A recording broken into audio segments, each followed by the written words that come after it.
In the vibrant city of New Orleans, where jazz and blues filled the air, two young souls found each other amidst the lively streets of Bourbon. Ruby, a 22-year-old African-American artist, had a voice that could melt the coldest of hearts. Her melodies were infused with the pain and struggle of her ancestors, yet they also radiated hope and resilience. Ruby's music was her solace.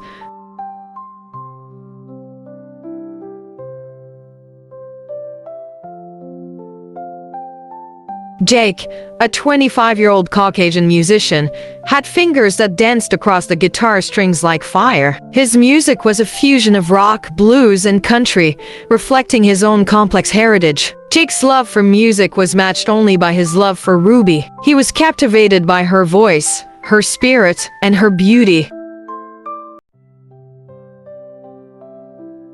Their love was forbidden, yet unstoppable. Ruby's family, still reeling from the scars of slavery and segregation, warned her of the dangers of loving a white man. They feared for her safety, her well-being, and her future. Jake's family, with their privileged upbringing, disowned him for loving a black woman. They saw Ruby as a threat to their social status, their family name, and their traditions.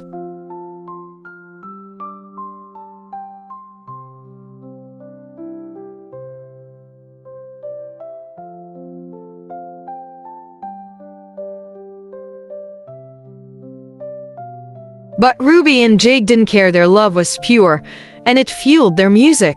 They would often perform together on Bourbon Street, their voices and instruments blending in perfect harmony. The crowds would cheer, and the tips would flow, but more importantly, Ruby and Jake felt seen, heard, and understood.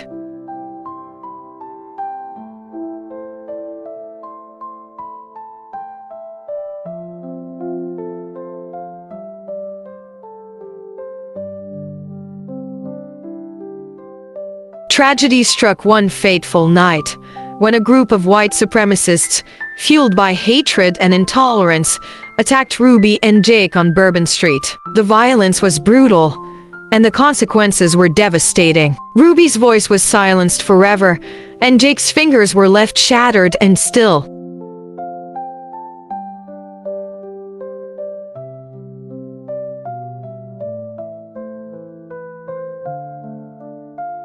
The city mourned, and the music died. Jake, consumed by grief and anger, became a shadow of his former self. He spent his days wandering the empty streets, searching for the love they once shared. He would visit Ruby's grave, playing their favorite songs on his battered guitar, hoping to hear her voice whispering in the wind.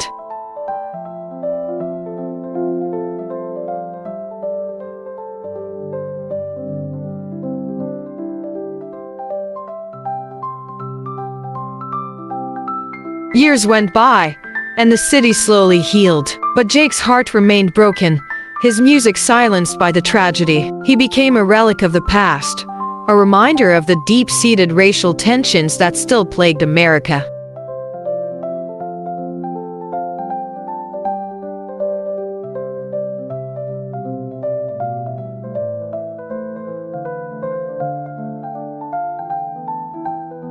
One day, a young girl with Ruby's bright smile and sparkling eyes approached Jake on Bourbon Street. She handed him a guitar, saying, "Play for me, sir. Play for the ones who came before us."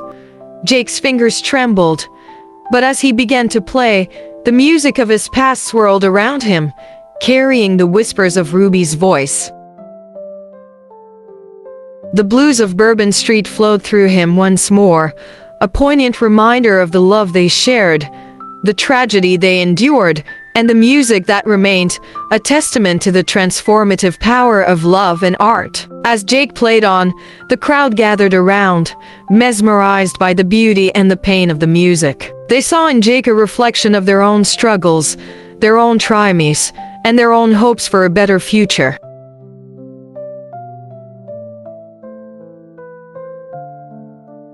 In that moment, Jake knew that Ruby's legacy lived on, not just in his music, but in the hearts of those who listened. He knew that their love had not been in vain, that it had inspired a new generation to fight for justice, equality, and freedom. And as the music faded away, Jake smiled, knowing that Ruby's voice would always be with him, guiding him towards a brighter tomorrow.